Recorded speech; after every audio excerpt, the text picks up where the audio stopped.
On vous apprend à aller à l'école, à trouver un travail et un chèque de paie. On n'apprend pas comment devenir riche. Si vous avez lu « Père riche, Père pauvre », mon père riche a refusé de me payer. Il a dit que le salaire était l'une des choses les plus abominables que vous puissiez subir dans votre vie. Il y a en chacun de nous un pauvre. Il y a encore un pauvre en moi. Il y a aussi une personne de la classe moyenne. Et la personne de la classe moyenne veut la sécurité. Elle veut un salaire régulier. Et il y a une personne riche. Et ils sont toutes à l'intérieur de nous. Sauf que ce n'est pas enseigné. On vous apprend à aller à l'école, à trouver un travail et un chèque de paie. On n'apprend pas comment devenir riche. Si vous avez lu « Père riche, Père pauvre », mon père riche a refusé de me payer. Il a dit que le salaire était l'une des choses les plus abominables que vous puissiez subir dans votre vie. Il a dit qu'au moment où vous prenez un chèque de paye, vous êtes un employé. Et c'est l'état d'esprit. Donc, mon père riche ne m'a jamais payé. Cela a rendu fou mon père pauvre. Vous savez, un employé du gouvernement dira toujours « Vous devez payer les gens !» Et mon papa riche ne disait pas que le chèque de paie était quelque chose de mauvais. Il ne voulait juste pas être esclave de l'argent. Donc, en tant qu'entrepreneur, vous savez, si mon père riche se plie, j'essaie juste une autre entreprise. Je n'ai pas besoin de chèque de paie. Je n'ai besoin de personne pour prendre soin de moi. Si mon gouvernement ne m'aime pas, je déménage dans un autre pays. Parce qu'ils ont besoin d'entrepreneurs. Donc, l'entrepreneur n'est pas tant que cela l'entreprise. L'entrepreneur, c'est vraiment l'état d'esprit et les compétences. Et un ensemble de principes. Vous voyez, je n'exploite pas les petites entreprises. Les petites entreprises ne fonctionnent pas selon les mêmes règles que les grandes. L'entrepreneur est d'abord un état d'esprit, un ensemble de règles, de compétences. Et selon que vous soyez un employé ou une petite entreprise, les règles sont différentes. Les mentalités sont différentes. Les compétences sont différentes. Si vous pouviez dire quelque chose à quelqu'un qui n'a jamais été entrepreneur et envisage de faire un acte de foi pour devenir un entrepreneur, que pourriez-vous lui dire? Eh bien, je vais juste leur dire la même chose qui m'est arrivée. Vous savez, mon dernier chèque de paie, je me souviens clairement que c'était l'un des pires et meilleurs jours de ma vie. Et j'étais à Porto Rico, j'étais là. Je travaillais pour Xerox. Et mon patron m'a donné mon dernier. Ce n'était pas un chèque de paie, mais un chèque de bonus. Et je pense que c'était environ 30 000 $, imposable. C'est le seul problème avec ça. Alors j'ai reçu ce chèque et j'étais très excité, mais j'étais aussi dérangé. Et donc, cet autre gars vient vers moi. Il s'appelait John. Et John me dit ceci: tu vas revenir. Et je lui ai demandé pourquoi.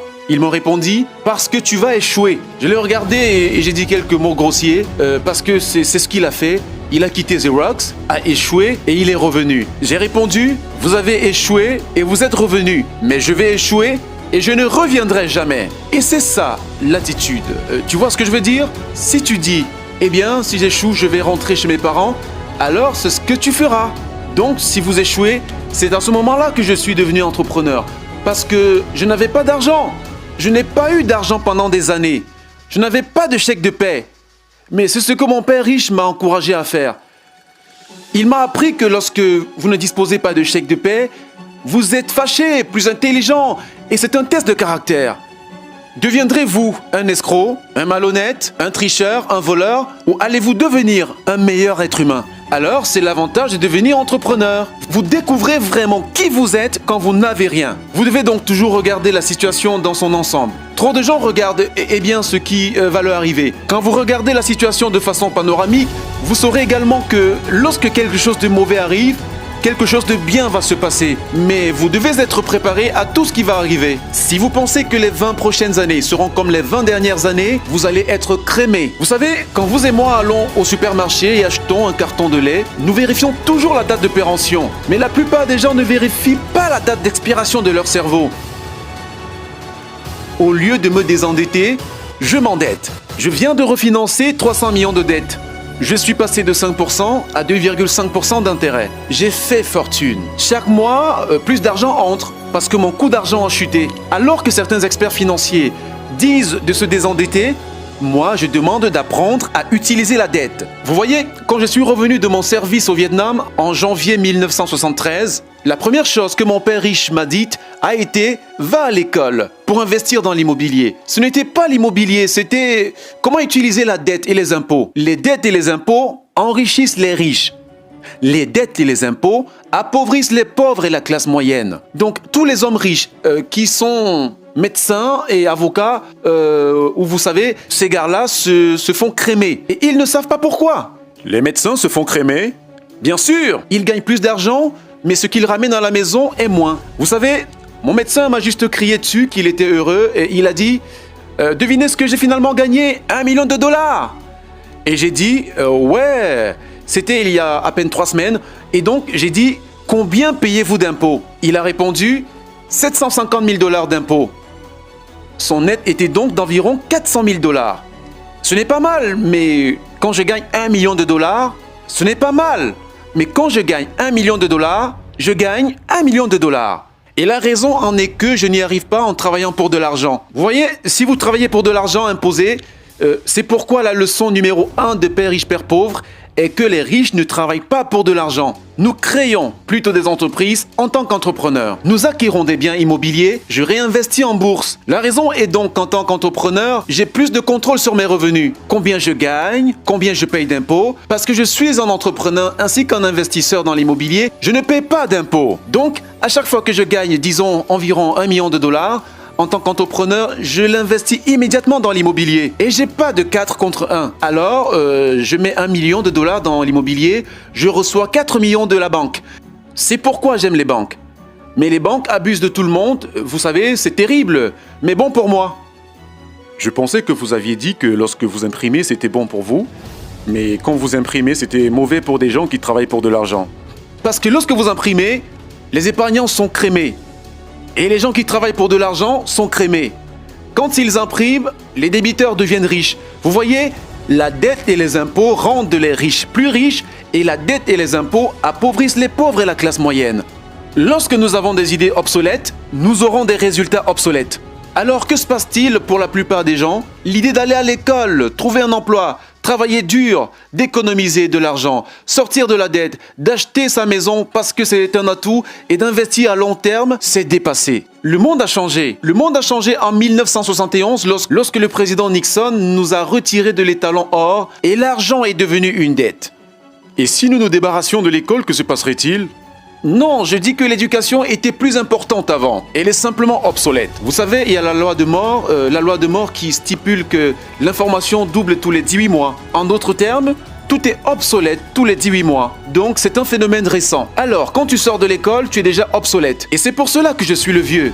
Tu sais, je rencontre mes amis, je suis allé à Harvard et j'ai dit « Ouais, ça fait combien de temps il y a 50 ans? Aujourd'hui, les banques vous facturent des intérêts pour économiser de l'argent. En d'autres termes, les banques ne veulent pas de votre argent parce qu'ils en ont trop imprimé. C'est pour cela qu'il y a des bulles et des actions et des bulles dans l'immobilier et tout cela. Les gens se débarrassent de l'argent liquide parce que, comme je l'ai dit ici, les épargnants sont des perdants et l'argent est une poubelle.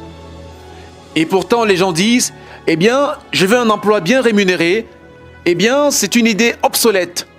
Sortir de la dette est une idée obsolète. Vous devriez apprendre comment vous endetter, comment utiliser la dette pour devenir riche. Et ils ne vous apprendront jamais les impôts. La raison pour laquelle le 1% est très haut ici et les 99% vont dans cette direction, c'est que lorsque vous imprimez de l'argent, deux choses se produisent. L'inflation et les impôts. Cela les écrase. Et tout entrepreneur qui pense « je veux juste gagner de l'argent » et démarrer une entreprise et gagner beaucoup plus d'argent parce que c'est de cela que nous parlons, ils doivent vraiment sentir l'homme des roses. Vous savez, ce n'est pas ce que sont les vrais entrepreneurs. La plupart des entrepreneurs, il y a 28 millions de propriétaires de petites entreprises en Amérique, 24 millions sont des entrepreneurs indépendants, ils sont appelés entrepreneurs non salariés. Et donc, c'est ce qui se passe quand les gens ne comprennent pas vraiment ce que fait un entrepreneur. Donc la plupart des gens sont des travailleurs autonomes, mais ils ne sont pas vraiment des entrepreneurs. Les travailleurs indépendants payent les impôts les plus élevés de tous. Mais personne ne leur dit cela. Ou il est aussi appelé l'esprit d'entreprise. Mais ce dont nous parlions en fait, c'est d'une mauvaise économie. Vous les connaissez de l'extérieur, vous et moi. Mais nous avons tous une économie interne. La volonté de changer notre économie interne. Donc pour moi, je peux voir le bien, je peux voir le mauvais. Je m'en fous parce que je vais être riche de toutes les façons. Mais une personne pauvre, avec une mauvaise économie personnelle, tout ce qu'elle va voir, c'est une mauvaise économie. Parce qu'ils ne savent pas comment gagner de l'argent dans une économie.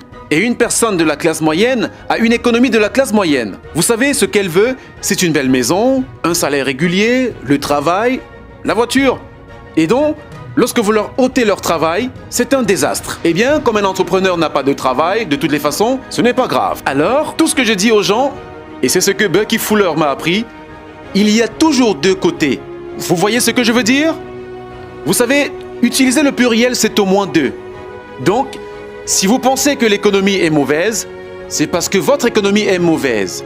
Si vous pensez que la stabilité, vous savez, de l'emploi est importante, alors vous verrez une économie sans emploi. Pensez-vous que vous pouvez tout contrôler, c'est-à-dire contrôler l'incontrôlable? Je peux contrôler, oui. Ça s'appelle un focus interne par rapport à un focus externe. Le vrai entrepreneur a un objectif interne.